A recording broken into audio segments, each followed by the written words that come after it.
This time we are talking about none other than the legend himself, R.L. Stine.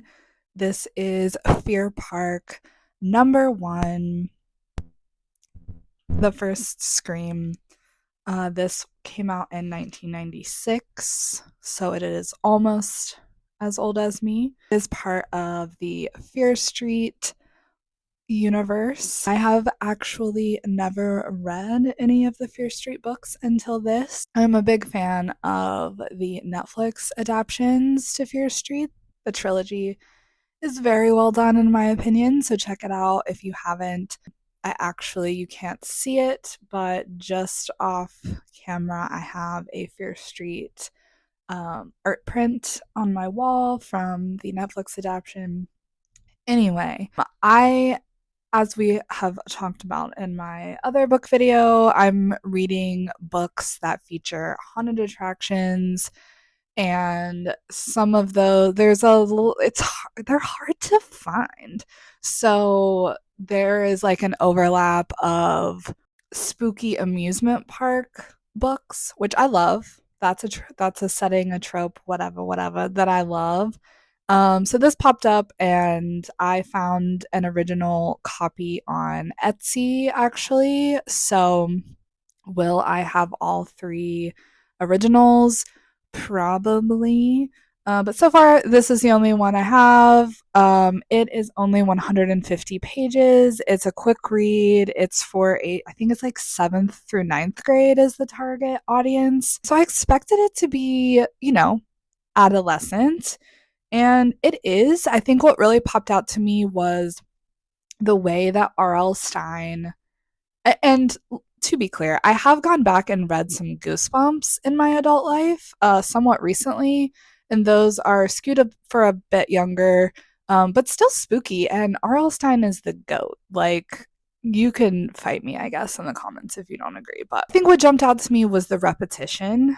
Like, there's names are repeated, details are repeated, and I think that comes off annoying when you're an adult, but it's because, it's hard for kids to like focus and get all the details they need to get. And it made me wonder, like, is that why we remember so much of what we consumed, television, books, whatever, when we were kids? It's not because like we had epic memories back then, but actually because the details were repeated so often. That's a topic for another person and another video, but it definitely crossed my mind. Anyway, there is repetition. It did annoy me a bit, but like, I, that's what I get for reading a book for 7th graders, I guess. Other than that, I thought it was really interesting. The paranormal aspect that's always at play, maybe this is a bit spoilery, but it's been out since 96 and even longer for the other Fear Street books. So if you want to stop here, stop here. But the paranormal aspect is there with the Fear family in this, and I thought it was really fun. Like, the purple swirly fog is so R.L. Stine coded. Like, give me that spooky swirly magic fog. Um it's actually very gory. Well, I don't know about very gory, but much more gory than I was expecting for its age range. There's some fun kills in here.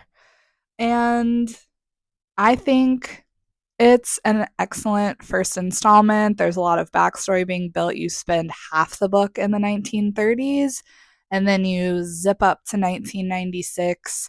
And I didn't mind. I've read some reviews where people were kind of annoyed at how long you spend in the past, but I didn't mind it, I guess, because I just rewatched the Fear Street trilogy, which does a lot of time jumping. It's kind of the whole shtick. So I don't know. It didn't bother me at all. I think if you're looking for nostalgic, if you're looking for summer, if you're looking for unexpectedly gory without being over the top, if you're looking for interesting backstory to the Fear family, If you're looking for anything amusement park, something fun by R.L. Stine, something you can read in one sitting, pick up The First Scream. I'm sure it's available at the library if you don't want to buy a copy. This could also be really fun to try to thrift because R.L. Stine books, I think, those pop up fairly regularly at yard sales, at thrift stores, etc. But yeah, I really liked it. I gave it 4 out of 5 stars. I will continue the trilogy. If you are interested in more spooky book reviews, do please give it a like, a follow, blah, blah, blah, blah, blah. You know the literal drill by now. I appreciate you. Have a spooky day.